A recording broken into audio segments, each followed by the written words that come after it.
essentially. I studied at IIT Madras for my undergrad, but came back to Indian Institute of Science for a master's and came to US for a PhD. Long back before all of you were born. I finished my PhD in 1990. Why am I here? Because I realized that I struggled a lot. I did a PhD. I went to good universities, but after my PhD, I struggled a lot in getting a job. I had to apply to 500 places because there was recession in America in 1990. US was at war, and there were no jobs available for foreigners. It was very difficult. And I was just printing my resume, putting it in an envelope, putting the address, and sending them out. It was like I was blindfolded, and it was a dark room. I don't even know where the target is, but I'm shooting in the dark, hoping to hit a bullseye. You can imagine how sad it was. But somehow managed to. It took me 6 months before I got a job, and that's when I realized that this is not an approach that I need to follow. And that's what made me very empathetic towards all the other students. All of you are trained in engineering. It looks like you're all from this engineering college. So you're in, maybe most of you might be from electronics or maybe from different branches of engineering. And that's what you're trained on, your specialization, and that's what you want to work in. But none of you got any training or experience in how to get a job, just like me. So I was absolutely clueless on how to get a job. Okay. So that is a background, and that's what motivated me to start becoming more and more specialized. How do people get a job? Right? And over the years, I kept on improving and refining the approaches that will help people get a job. There are some simple methods that you can use to dramatically improve your chances of getting a job. And not only getting your job, but maybe closer to your dream job. And not only getting your dream job, but getting the pay that you want. So those are the ones that, and 100% of the people that have used our blueprint over the years have gotten jobs.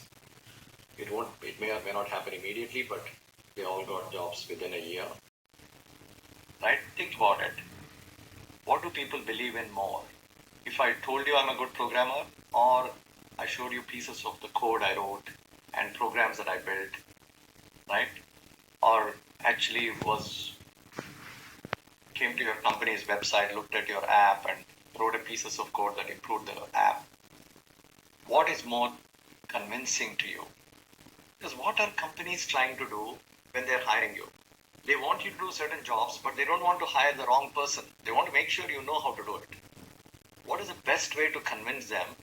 Is it telling them or showing them? Right? Show them.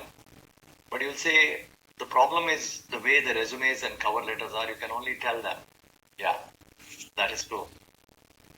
Periodically, Nikhil will be sharing the screen and showing to you how to show. Right?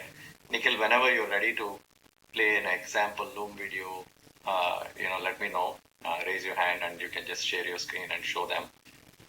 One of the best ways to show people what you can do is maybe you have PowerPoint presentations, maybe you have designs, maybe you have blueprints, maybe you have things you have built.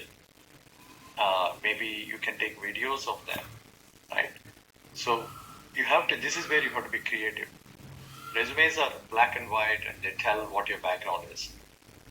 Useful, expected, okay. But they're not very useful in you getting your job. Definitely not useful in getting your dream job.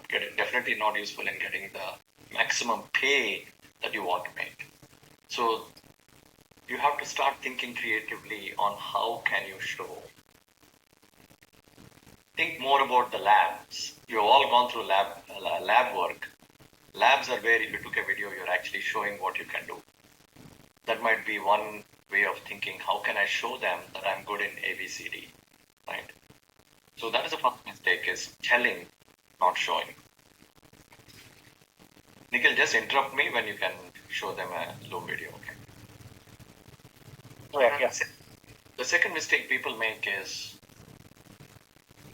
they are you-centric. That means my objective is to get a job in your esteemed company. I am very interested in contributing towards technology. I am very interested in. So that is the second mistake people like me make, is I was telling them what I wanted. Okay. But really, if you think about it, what does the company want? If you look at it from their point of view, you will look at yourself from their eyes. So put yourself in their shoes and look at you. What do they want? Maybe they want an electronics engineer. Maybe they want somebody that can do reliability work in a chip manufacturing company, right? So they're looking at you from that to ask the real questions that you have. What is bothering you? What's challenging you? You can ask them either to everyone in the chat or just address them privately to Nikhil. Okay? If you don't want your name to be mentioned. Whenever you directly send to Nikhil, he will not mention your name. Okay? So that way you can feel comfortable asking questions if you're not comfortable having people know that you're asking the question. I'm going to share my screen here and tell me if you guys can see my screen.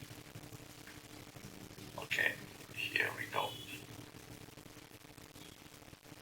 I'm going to share my slides so that you can see the slides. Yes, it is visible. Okay. We just named it as a job getting blueprint to keep it simple. 3 mistakes made by every job applicant. First mistake is tell, not show. What does that mean?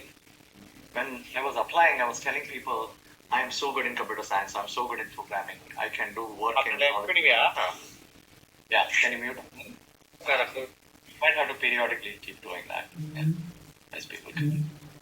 So, the first mistake people make is... I think you can reach out to him, and the further questions which were not answered due to short time, the time was very less. So I think you can get your answers through email also. If not also, you can meet me. Whatever is there, I can consolidate and send to Sir. Maybe as a mentor, he has really played an important role in the life of the people. Hope, even among the whole group who has attended, even one is excited, I feel that will be the honor. Thank you. Thanks a lot, sir. Thank you for being such a wonderful person for the talk. Thank you. Thank you so much, Dr. Manjudevi, for making this happen and for being present here. So, yeah, I think that is a wrap up to wrap the nice webinar. So, good to see everyone once again.